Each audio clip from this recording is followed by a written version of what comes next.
Okay, a little review of a 1905 bayonet that I got on Bud K.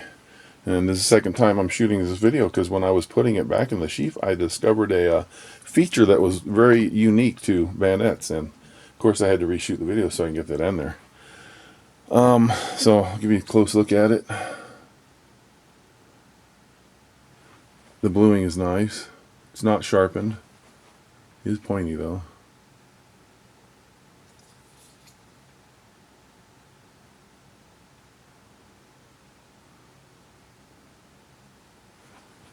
It really does fit the part. I haven't really seen an original, but I got plenty of original bayonets.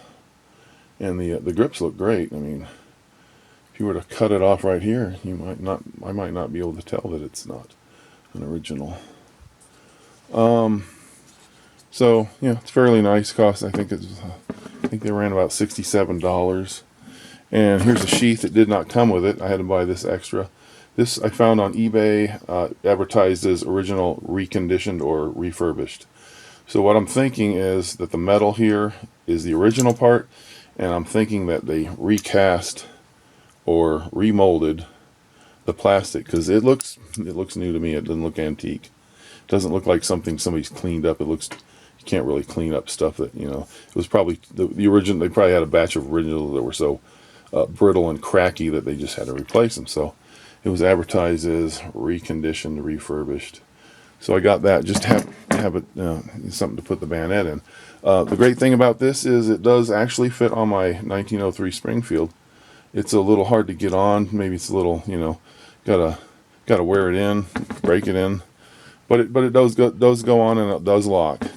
And so that's all I got to tell you about it, except for when I put it away, I discovered this is really cool.